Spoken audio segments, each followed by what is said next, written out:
السلام علیکم ملګرو.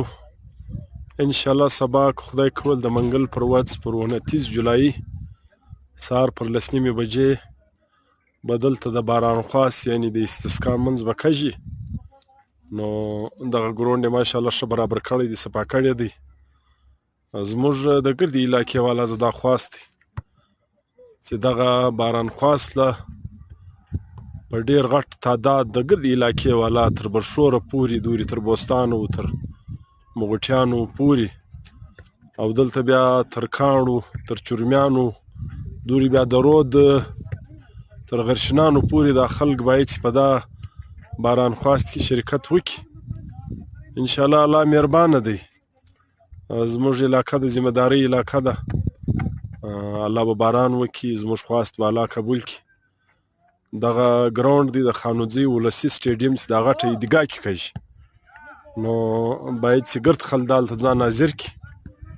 او زموږ علاقه تاسو ته معلومه ده چې هغه انحصار یې ګرد پر ذمهدارۍ دی، نو فکس خو نه دی. موږ له د ذمهدارانو زه یو خواست هم کوو چې ماشاءالله دا درې ذمهداران هم شته چې هغه کروړ یو نیم دوه د کم از کم د کال اخلي، یا داسې د 40-50 ډکو ذمهداران خو ډېر دي.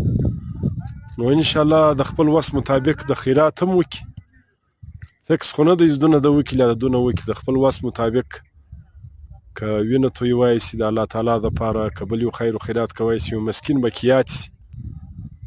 نو انشاءالله الله به زموږ ته مسلمانان یو، الله تعالی به زموږ ته دغه خواست دا قرباني قبوله کړي. الله تعالی زموږ وروستۍ په زاریو، په خواستو، په پښیماني، په خیرات یقینا هم ډېر خوشحاله کږي او راضي کږي.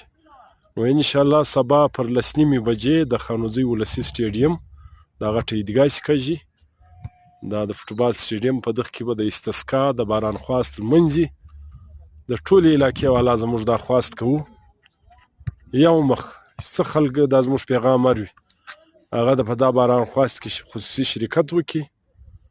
انشاءالله الله تعالی مهربانه دی، د اسمان دروازې به الله خلاصې کړي. نو علاقه به الله برته آباده کړي، لکه په 2022 کې چې څه نه څه به خود خلک په مشکل کې ما اچولي. بهرحال خو د هغه برکتونه ډېرو اوبه ډېرې راپورته سولې په مندو کې تر ډېره پورې کال یو نیم دوه اوبه بهیدې. نو انشاءالله سبا ټوله خلک په دغه کې شرکت وکړي، او کوم خلک چې مو خیر حضرات دي هغه که د خپل وس مطابق یو خیر و خیرات وکړي انشاءالله ډېر خوند به وکړي.